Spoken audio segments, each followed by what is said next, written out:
La pièce était vide, mais l'odeur du parfum de ma grand-mère décédée envahit soudain la chambre, exactement au moment où je traversais la période la plus difficile de ma vie, comme si elle était venue me réconforter depuis l'au-delà. Avez-vous déjà ressenti la présence d'un être cher disparu, comme s'il était encore là, à vos côtés, vous guidant dans les moments difficiles ? Des millions de personnes à travers le monde rapportent avoir vécu des expériences troublantes après le décès d'un proche, des phénomènes inexpliqués qui semblent défier les lois de notre réalité. Ces manifestations sont-elles de simples coïncidences, des illusions créées par notre cerveau en deuil, ou pourraient-elles être la preuve que nos défunts tentent réellement de communiquer avec nous depuis l'au-delà ? Aujourd'hui, nous allons explorer ensemble les signes les plus courants et les plus troublants qui suggèrent que le lien avec nos proches ne seront pas totalement après leur mort. Préparez-vous à remettre en question vos certitudes sur la frontière entre la vie et la mort.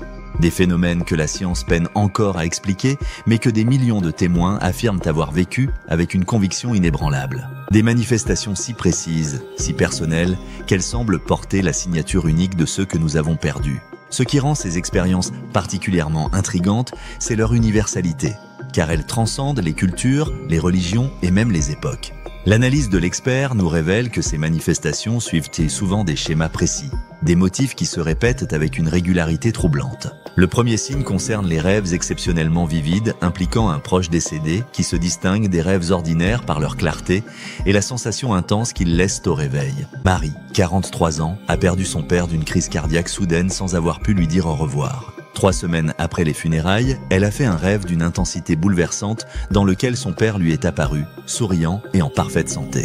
Il m'a dit qu'il allait bien et m'a révélé l'emplacement d'un document important caché dans une boîte au fond de son garage. Le lendemain, El Adiwa a découvert exactement là où son père l'avait indiqué, une boîte contenant son testament et des lettres personnelles jamais partagées.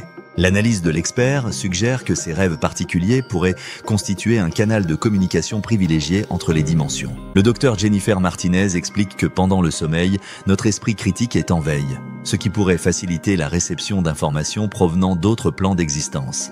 Le deuxième signe concerne les coïncidences significatives, souvent appelées synchronicités, qui semblent orchestrées avec une précision défiant le hasard.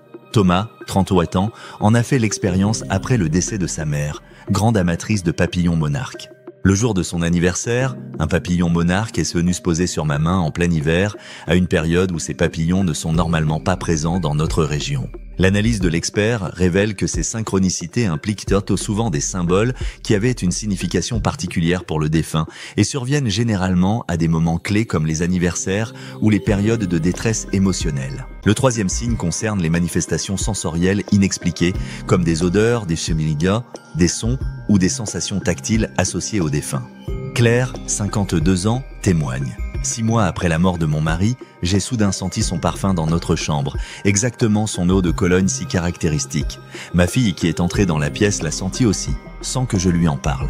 Ces phénomènes olfactifs sont parmi les plus fréquemment rapportés, notre odorat étant directement connecté au système limbique, la partie du cerveau liée aux émotions et à la mémoire. Le quatrième signe implique des dysfonctionnements électriques et électroniques qui semblent porter une intention communicative. Michael, 45 ans, raconte « Le jour des funérailles de ma sœur jumelle, ma radio s'est allumée toute seule et a diffusé Somewhere Over the Rainbow, notre chanson privée, alors qu'elle était réglée sur une station d'information. » L'analyse de l'expert suggère que l'énergie électromagnétique pourrait servir de médium pour ces communications, les entités désincarnées manipulant potentiellement les champs électromagnétiques pour interagir avec notre monde physique. Le cinquième signe concerne les objets qui se déplacent ou apparaissent sans explication rationnelle. Sophia, 64 ans, a trouvé la pièce de collection préférée de son fils décédé.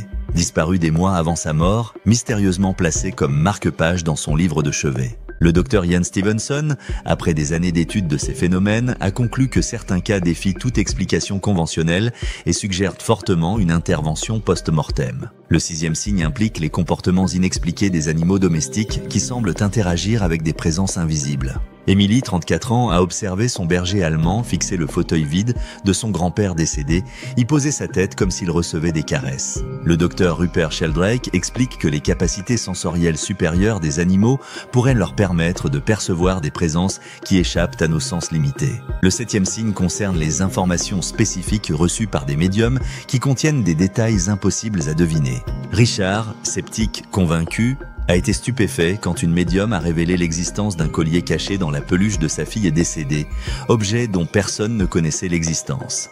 Le professeur Gary Schwartz a développé des protocoles scientifiques rigoureux et constaté que certains médiums démontrent une capacité à obtenir des informations spécifiques et vérifiables qu'ils ne pouvaient connaître par des moyens conventionnels. Le 8e signe implique les jeunes enfants qui semblent communiquer avec des défunts qu'ils n'ont jamais connus. Le petit Lucas, 4 ans, a décrit avec précision son ami Arthur, portant un chapeau marron et ayant des mains qui sentent la fumée. Détail correspondant exactement à son arrière-grand-père décédé 15 ans avant sa naissance et dont il n'avait jamais vu de photo. Le docteur Jim Tucker a documenté plus de 2500 cas similaires d'enfants décrivant des défunts avec une précision troublante. Le 9e signe concerne les phénomènes qui surviennent au moment précis du décès d'un proche, avant même que la personne ne soit informée. Antoine s'est réveillé à 3h17 avec une douleur thoracique intense, exactement au moment où sa mère décédait d'une crise cardiaque à 800 km de distance. Le docteur Pim Van Lommel explique que la conscience pourrait exister dans un champ d'information non local, permettant ces connexions instantanées indépendamment de la distance. Le 10e signe concerne les transformations profondes vécues après avoir reçu ce qui est interprété comme un message d'un proche décédé. Jeanne, après avoir entendu la voix de son mari défunt l'encourageant à poursuivre leur projet de centre pour enfants défavorisés, a trouvé la force de le réaliser malgré son deuil.